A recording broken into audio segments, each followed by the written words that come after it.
Woohoo! Camping trip! Max yelled, throwing his backpack into the van. His friends laughed. They were excited too. It was the last day of school. What better way to celebrate than a weekend camping trip? Max, Sarah, and Ben piled into the van. Max's dad was driving. He smiled in the rearview mirror. "Ready for some fun, you guys?" he asked. "You bet," they all shouted back. The van was packed with camping gear, food, and excitement. They couldn't wait to get to Redwood National Park. The drive was long. Finally, they arrived at the campsite. Towering redwood trees surrounded them. The air smelled fresh and green. "Wow," whispered Sarah, "it's beautiful." They quickly set up their tents. Soon, they were ready for adventure. The sun began to set, casting a warm golden glow over the forest. The sky transitioned from a bright blue to shades of orange, pink, and purple, creating a breathtaking backdrop for the evening's activities. The friends gathered around the campfire, their faces illuminated by the flickering flames. Laughter and chatter filled the air as they settled into their spots, ready for a night of fun and stories. Max's dad had built a crackling fire, its warmth spreading through the group. The firewood popped and hissed, sending sparks dancing into the night sky. The flames danced in the deepening twilight, casting long shadows that flickered and swayed with the breeze. The forest around them seemed to come alive with the play of light and shadow. They roasted marshmallows, the sweet smell filling the air, and told scary stories that sent shivers down their spines. Each tale was more thrilling than the last, and the friends leaned in closer to the fire, captivated by the stories. "Legend has it," Ben began in a spooky voice, "that a strange creature lives in these woods." His voice dropped to a whisper, and the friends leaned in even closer, hanging on his every word. "It lures people deeper and deeper into the forest," Ben continued, his eyes wide with mock fear. The forest seemed to grow darker and more mysterious as he spoke, the shadows lengthening and deepening. "Then it traps them forever." Max shivered, feeling a chill run down his spine. The thought of being lost in the dark, endless forest was terrifying. He thought he heard a twig snap in the darkness beyond the firelight. His heart raced as he strained to see into the shadows, but there was nothing there. "Don't be silly," Sarah scoffed, but she moved a little closer to the fire, her eyes darting nervously around the clearing. The stories were just that, stories, but they had a way of making the night feel more alive and eerie. Max's dad chuckled. "Just stories, kids," he said reassuringly, though even he couldn't deny the strange atmosphere that had settled over the campfire. "Time for bed. You'll need your rest for hiking tomorrow," he announced. The friends reluctantly agreed, their minds still buzzing with the night's tales as they prepared to sleep. They crawled into their tents, but Max couldn't shake the uneasy feeling that something was watching them.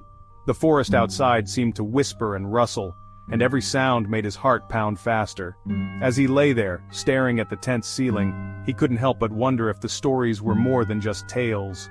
The moonlight filtering through the trees cast eerie shadows, and Max's imagination ran wild with thoughts of the creature lurking just beyond the campsite.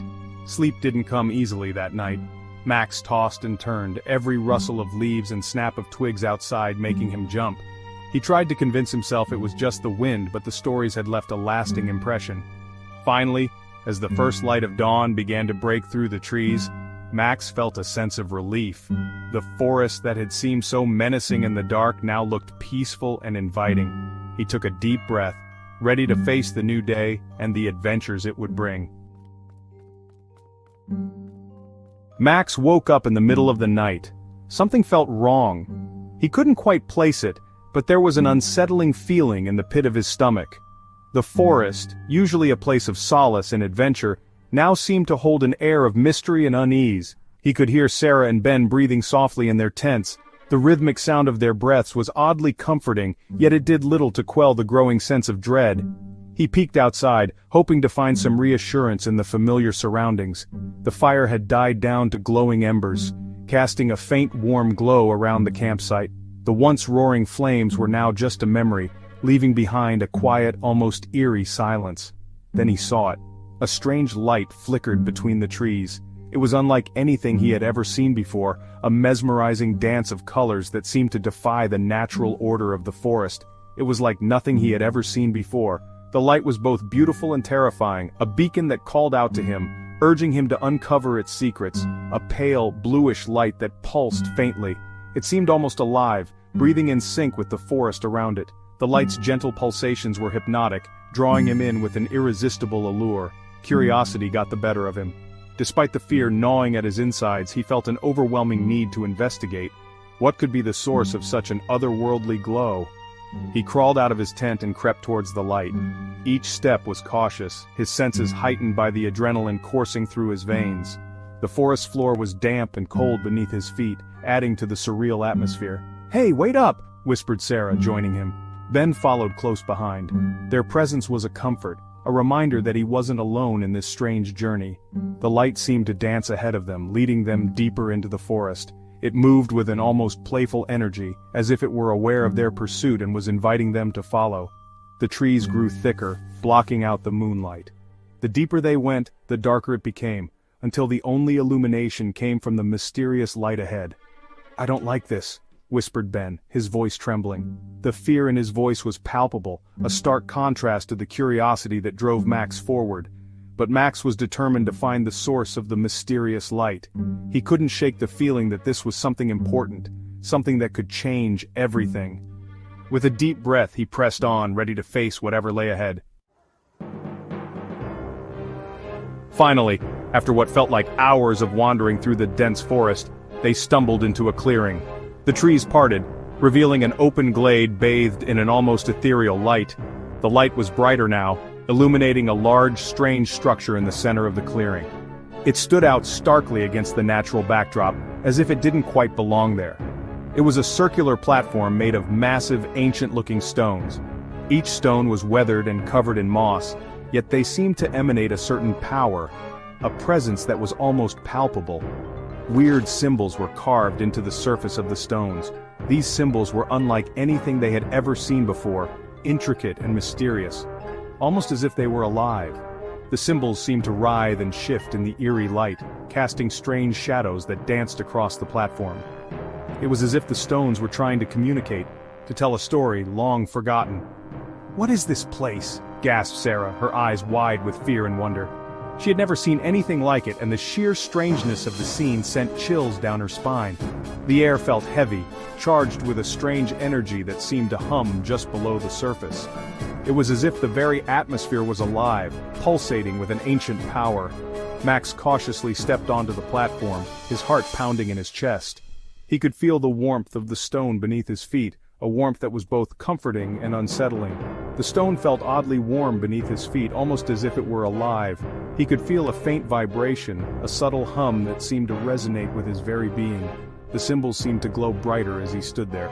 Suddenly he felt dizzy, the world around him spinning as if he were caught in a vortex of energy. "Guys, I don't feel so good," he mumbled, swaying on his feet. Ben quickly grabbed his arm, steadying him before he could fall. "We need to get out of here," Ben urged, his voice tinged with urgency. The strange energy of the place was starting to affect them all, and they knew they couldn't stay much longer. But as they turned to leave, they realized with a jolt that the forest around them had changed. The familiar path they had taken was gone, replaced by an unfamiliar landscape. The path they had taken was gone, swallowed by the forest. They were lost, trapped in a place that seemed to defy the very laws of nature. Panic welled up inside Max. They were trapped. He could feel eyes on them, watching from the shadows. He scanned the trees, but he couldn't see anyone. "Hello?" he called out, his voice shaking. Only silence answered him. "This isn't funny," Sarah cried. "We need to find our way back."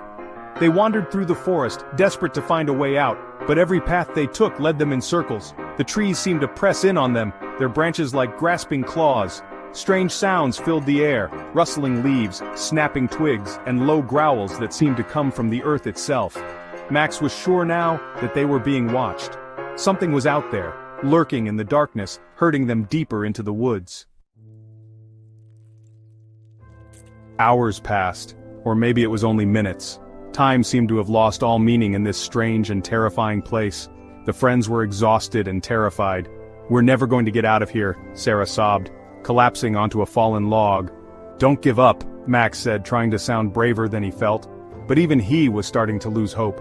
They were hopelessly lost, trapped in a nightmare. The forest was toying with them, leading them on a wild goose chase. Every time they thought they had found a way out, they ended up back at the clearing with the strange stone structure. It was like the forest itself was alive, twisting and turning around them, keeping them prisoner.